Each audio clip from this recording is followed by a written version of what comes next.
Hey there guys, what's up everyone? Welcome back to Talking Flicks, and please ignore the bottom thing, just pretend it's not there. There we go, okay, it's gone now. And then this is the third MCU review I'm doing here, third movie review on the channel. There's me in the bottom corner, good old Evan in the bottom corner there, and today we are reviewing the good old movie Iron Man 2, third movie in the MCU, third movie I'm reviewing. Shall be very exciting, you know, worked hard on all these reviews and everything, and so yeah, I think we should get into the nitty-gritty here. We're about to get into some background information, gotta get into the good, the bad, everything about the movie. It's gonna be epic, an epic movie review, obviously. So let's start with some background intro here. Of course, so excited, I'm sure, as are all of you watching the video. So let's start with some money talk here. The budget was $200 million, the opening weekend was $128 million, the domestic profit was $312 million, and worldwide it did $623 million. So it did a bit better than the first film. I believe it did around equal domestically, did a bit better worldwide. So that's good.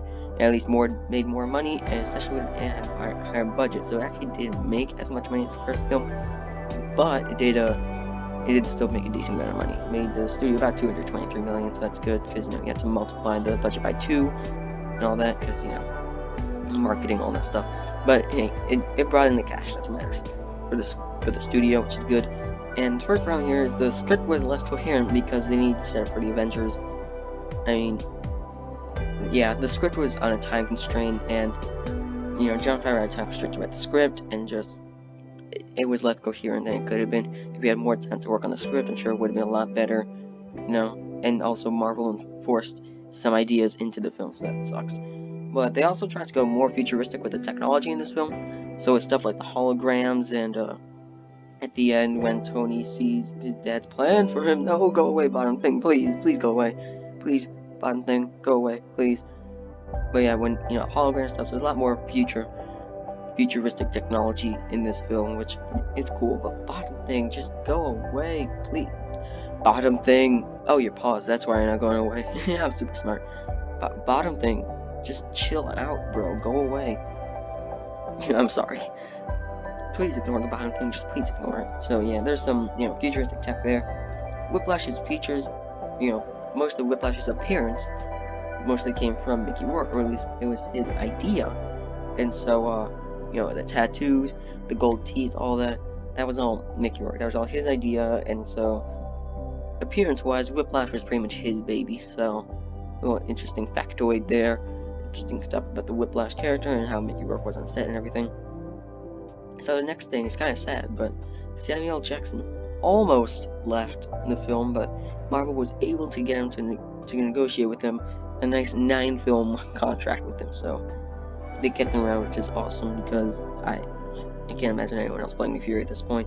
And now the next thing here is, the final thing here, is Jon Favreau wanted 3 years to write the script, but I put right as in left, right, instead of right on my notes here, lol.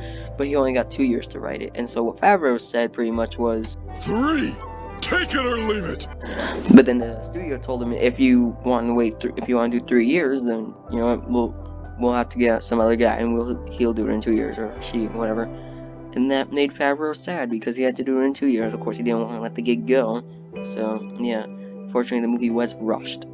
So let's get into the good about this film, because there's some good. Iron Man 2 did some good things, so bravo to you there. But there are spoilers for the film here, and yes, there are spoilers, so you might want to look out for that if you have not seen the film. But without further ado, let's get into the good. So the first good thing here is the acting, mainly from Robert Downey Jr., of course, always does fantastic. And Sam Rockwell did really great as the role of Jesse Hammer, really great new addition to this movie. I thought his performance was very good as the character. So yeah, really good acting. And then the next great thing we have here, well, yeah, also I forgot to mention, the recasting of Rhodes with Don Cheadle. I like him. Could have been better. I mean, I'm kind of tied up on Terrence Howard right now, but shoot, I don't even know what I'm saying. But yeah, let's start with the climax. Yeah, the climax was really good. Really good final fight here. Look at that action. It's just so good. Awesome. Way better than the first one's climax. And yeah, what I was trying to say about Rhodes is, you get used to seeing Terrence Howard's face, and then it turns to Don Cheadle. Kind of confusing. I'm not a big fan of actor spots, that's what I was trying to say. But I thought Don Cheadle overall did good in the role. And also, I thought the first half was very watchable, pretty entertaining first half there. Well done on Iron Man 2, it entertained me for the first half. And another thing about Iron Man 2 is that it had some interesting ideas. So, it had some, like, Tony is dying, introducing War Machine, Justin Hammer's a good villain, all that stuff, and it introduced some cool stuff into the film, so that's good. Yeah, good stuff. But the best part is, of course, the AC/DC soundtrack. Well, I played 2 songs, I believe, from AC/DC, but hey, that's 2 songs better than most movies, so yeah, freaking awesome hearing that. And now we have to get into the bad of the film, and unfortunately, there is some bad here that we must talk about. Ouch for Iron Man 2 there, that's right, Mini-Me, you are correct. And first things first, the movie's overstuffed. It's like frigging a squirrel getting ready for hibernation, just putting as much into it as it can, and the Avengers would be the hibernation, just getting as much into it as possible before it actually, before the movie comes out, before Avengers comes out. So let's see some stuff here. Tony is dying. Whiplash wants revenge. Hammer is jealous. Pepper needs a new CEO. They want to weaponize the Iron Man suit. Rhodey is War Machine. Black Widow is introduced. Nick Fury gets a lot more screen time, amongst more stuff in the movie. So there's a lot going on screen, and it's just too much for me. And also, the actor swap, that could be seen as a bad thing, but I like Don Cheadle. And I think he gets better overall in future movies as to this one. And the next thing is, it dragged in the second half, honestly. After the party scene, and then you get until the climax, pretty much, it's pretty much Justin Hammer in a lab, Whiplash in a lab, and Tony Stark in a lab. That's pretty much all it is, and they're just doing stuff. It felt like filler, It felt like a filler episode of a TV show. That's kind of what it felt like. And when you're on a 2-hour runtime, somehow the movie was rushed, and yet it felt slow. I don't get how they did that, but they did. So that's all I'm really gonna say there. And the next problem with Iron Man 2 is, in fact, if it would pop up, that would be very nice. Please, can you pop up next problem? Because we already talked about that problem. Yeah, I pre-record this in case you weren't sure. I pre-record this section. There we go. Next problem is the score. The soundtrack was good, but the score? I thought the score in the first Iron Man was decent. Really dug the score in The Incredible Hulk, and this one it's forgettable, it's bland, it's not all that good. It's not horrible, it has some good beats that it really does from the first movie, but, I mean, it's meh, nothing too great for a score here. I think a movie like this deserves to have a better score than what it got. It wasn't all that, it wasn't memorable. I don't remember the score to Iron Man 2. I remember the score to Iron Man, I remember the score to Hulk, I don't remember it here, so, meh. And the fourth problem here is poor villains. Alright, let's start just here. I said Sam Rockwell gave a good performance. The performance is not everything, though, because I think Justin Hammer's a good character, but he's not an intimidating villain at all. So he sucks as a villain. And then you have Whiplash, which I get he's meant to be, the menacing threat, and then Whiplash was just underdeveloped. All you remember him saying is, "Where's my bird?" Oh my gosh, that's a horrible impression. Let me try better. Where's my bird? I want my bird. There we go, that's better. And, oh my gosh, I can't believe I'm posting that, but whatever. But that's all you pretty much remember from Whiplash. Kid whips, and he has tattoos and teeth. I mean, he's not a very memorable villain at all.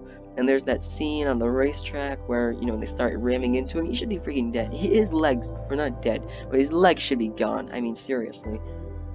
And then the final problem here is Tony Stark just comes off as an unlikable character in this film. I mean, I get that he's dying and everything, and he just want to live his life to the fullest at this point. Still, you don't be a jerk to the people around you, especially in this party scene with Rhodey and Pepper, and then even he starts mocking Nick Fury and everything. He's a douchebag, pretty much. That's all I can really say. He's a jerk in this film. It's really like to say, but yeah, and that's unfortunate when your main protagonist is unlikable. So that sucks. And anyway, we should be getting into the conclusion now, but apparently we're not. There we go, finally. This is totally scripted, obviously. Anyway, in conclusion, Iron Man 2, fine. It's a decent enough, watchable sequel to the original. It's nowhere near the original, in my opinion, but it's watchable. It's okay. It has some good performances. It has some interesting ideas. It has a good climax. And, that climax leaves you on a higher note than it would if the climax was mediocre. And you know, you got ACDC in there, of course, but you know, the movie's overstuffed. There's poor villains. Tony is unlikable. There's a lot of problems there. So I'll give it a 64%. I think it's an alright film. No, 64% is just past. 64% is just barely in the recommended section. 60% and above is recommended. So 64% Iron Man 2 just narrowly scrapes by because it's a watchable film. It really is, but I mean, for what it could have been, it's nowhere near as good as it could have. It's okay. It's alright, but not amazing. So that was my review of Iron Man 2, guys. Hope you guys, you know, enjoyed it. Hope you're looking forward to some more content I'm going to put out in the future. Hope you're going to, you know, watch it. And, yeah, I just hope you guys watch my future content. I hope you guys enjoy it, all that stuff. So, yeah. You know, like, subscribe, all that stuff. I don't really know where I'm going with this right now, but yeah. A lot of people really aren't watching this right now, so hope you guys actually, you know, watch my content. That would be very nice of you, really would. And, you know, help out the channel. And I'm trying to figure out my footing here with this channel, and hope you guys are liking the video and stuff. So this is almost done. Why do I have 30 seconds left on here? What am I gonna talk about for an extra 25 seconds? You know what, I'm just gonna end it here. I'm gonna leave you guys with a cool clip at the end, so bye bye.